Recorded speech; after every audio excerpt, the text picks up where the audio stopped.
আসসালামু আলাইকুম। আজ কথা বলবো তালাক এবং ডিভোর্সের মধ্যে পার্থক্য নিয়ে। তালাক একজন মুসলিম পুরুষ তার স্ত্রীকে দিতে পারেন। ডিভোর্স মুসলিম ও মুসলিম সবাইয়ের মধ্যেই স্বামী স্ত্রীকে, স্ত্রী স্বামীকে, উভয় একে অন্যকে দিতে পারে। এটি হলো প্রথম পার্থক্য। আরেকটা বিষয় হলো, কোনো মুসলিম পুরুষ যদি তার স্ত্রীকে মানে 3 তালাক দিয়ে দেয়, তাহলে সে তার জন্য হারাম। এটা এক বৈঠকে 3 তালাক দিয়ে দেওয়া যায়, এই বিষয়ে আসলে ইসলামিক অনেক ব্যাখ্যা আছে।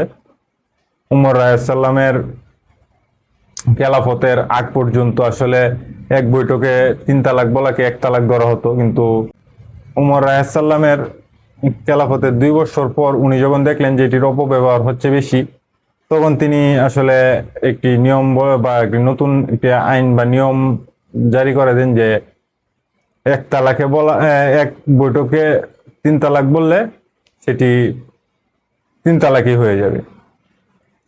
কিন্তু ডিভোর্সের ক্ষেত্রে এখানে যে মূল বিষয়টা, ওইটা নিয়ে আসলে ইসলামিক অনেক ব্যাখ্যা আছে, তো ওই ব্যাখ্যায় আমি না যাই।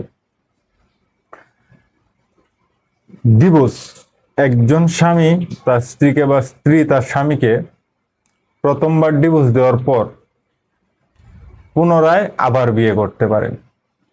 দ্বিতীয়বার ডিভোর্স দেওয়ার পর পুনরায় আবার তারা বিয়ে করতে পারেন।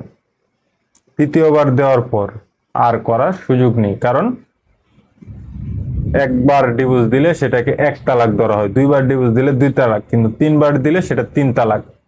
তো 3 তালাক হয়ে গেলে আসলে তখন আর ইসলামী শরিয়া মতে সেই স্ত্রী ওই পুরুষের জন্য আর কোনোদিন কোনোভাবে হালাল হয় না, যদি না তাকে হিল্লা বিয়া দেওয়া হয়।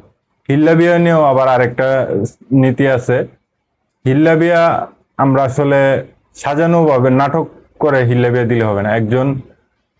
ওই রকম একজন পুরুষের কাছে বিয়ে দিতে হবে যার সাথে সে সংসার করবে এবং তার স্বাভাবিক মৃত্যু হবে, বা কোনো এক কারণে স্বাভাবিকভাবেই তার ডিভোর্স হবে, কিন্তু পরিকল্পিত না। এখানে যদি বিন্দু পরিমাণ পরিকল্পনা থাকে, তাহলে স্ত্রী আবার পুনরায় বিয়ে করা ওই আগের পুরুষের জন্য হারাম।